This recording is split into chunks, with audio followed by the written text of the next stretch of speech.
Encore une fois, bienvenue, chers téléspectateurs de la télévision rwandaise. Je suis David Carmel Ingabire et c'est une joie de vous retrouver. Je vous le disais en titre, le président Paul Kagame a participé à l'ouverture officielle ce mardi de la 145e Assemblée générale de l'Union parlementaire internationale, UIP en sigle. Il a remarqué l'importance d'une diversité des membres de ces assemblées dans le but de remplir convenablement leur mission de protéger les intérêts des populations. Il s'agit d'une rencontre dont le thème est renforcer le principe d'égalité comme l'un des éléments constitutifs les plus importants de la paix et de la justice dans le monde.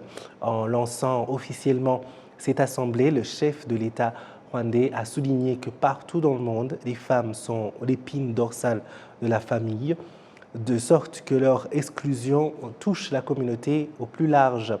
Dans son ensemble.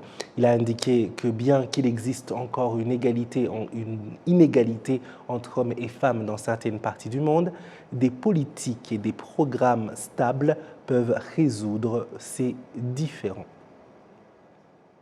Vous suivez le journal de la télévision rwandaise. Merci d'être avec nous. La première dame du Rwanda, Madame Jeannette Kagame, s'est jointe aux habitants du district de Musanze, c'est en province du Nord, pour célébrer la Journée internationale de la fille et à cette occasion récompenser les jeunes filles qui ont été performantes au test national de fin de l'enseignement primaire, du cycle secondaire inférieur et du cycle du secondaire. Kassim Youssouf nous en dit plus. La première dame, Madame Jeannette Kagame, a accordé à sa 98 jeunes filles performantes au test national 2021-2022 des récompenses composées de certificats signés par son Excellence, Madame Jeannette Kagame, des dictionnaires, des livres en anglais, du matériel hygiénique et une enveloppe de 20 000 francs rwandais qui, pour chacune d'elles, seront utilisés pour ouvrir un compte bancaire et ainsi débuter la culture de l'épargne. Et les finalistes du secondaire ont reçu chacune un ordinateur portable et bénéficieront d'une formation sur leur utilisation. Il y a également cette année 784 filles performantes au cours des années scolaires 2019, 2020 et 2020-2021 non récompensées suite à la pandémie de Covid-19. La distribution des récompenses s'est déroulée au stade Goroherane, en district de Musanze, en province du Nord, où des milliers de citoyens se sont joints à la première dame pour célébrer la Journée internationale de la fille.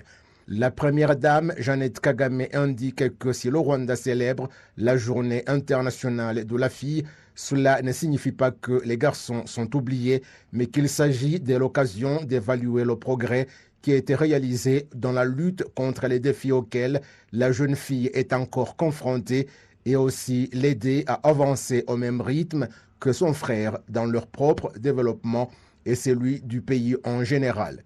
La première dame, Jeannette Kagame, exhorte les pères de famille à accroître le rôle qu'ils jouent dans l'éducation de leurs enfants, en particulier celle des filles, et leur a dit que c'est à travers eux que les jeunes filles voient l'image d'un homme véritable et qu'ils doivent ainsi être près d'elles et leur apprendre certains détours qui peuvent être utilisés pour détruire leur avenir et les a invités à aider leurs filles à éviter tout cela.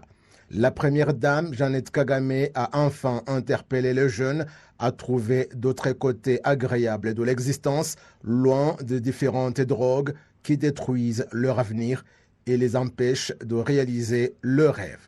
Signalons enfin que la 17e campagne de sensibilisation pour la promotion de l'éducation de la jeune fille a été lancée ce mardi lors de la célébration de la Journée internationale de la fille.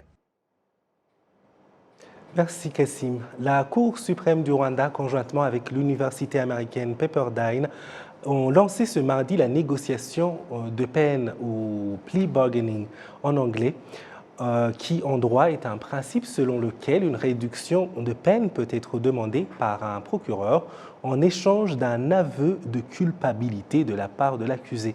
Ce principe va en effet accélérer les procès, réduire les procès en attente et les fortes densités des populations carcérales un peu partout au Rwanda. Cette activité de lancement a rassemblé les cours et tribunaux, l'organe national de poursuite judiciaire et le service correctionnel du Rwanda. Le principe de négociation de peine va débuter avec des dossiers mineurs relevant du droit civil, dont les infractions relatives aux coups et blessures et au vol. Après l'entente basée sur l'aveu de culpabilité entre le procureur et l'accusé, l'accord de réduction de peine sera approuvé par un juge après avoir vérifié s'il remplit ce qu'exige la loi. C'est le journal de Rwanda TV. Merci de nous avoir choisis. En 2022, nous commémorons le 10e anniversaire de la Journée internationale de la fille. Au cours des 10 dernières années, les gouvernements, les décideurs et le grand public ont porté une attention accrue aux questions qui concernent les filles. Et les filles ont eu davantage d'occasions de faire entendre leur voix sur la scène mondiale. Au cours de la célébration de cette journée au Rwanda, certaines filles rwandaises ont indiqué apprécier le fait d'être prises sur le même pied d'égalité que leurs frères garçons, mais elles continuent de demander à leurs parents de les soutenir et d'être proches d'elles tout au long de leur vie en leur donnant des conseils pour qu'elles ne tombent pas dans des directions préjudiciables pour leur avenir. Certaines jeunes filles qui se sont distinguées et qui ont obtenu de bons résultats aux différentes matières telles que la science et l'anglais ont été félicitées et récompensées. Les parents qui se disent satisfaits des possibilités qui s'offrent à leurs enfants demandent à ces dernières de travailler davantage et à l'État de continuer à les soutenir.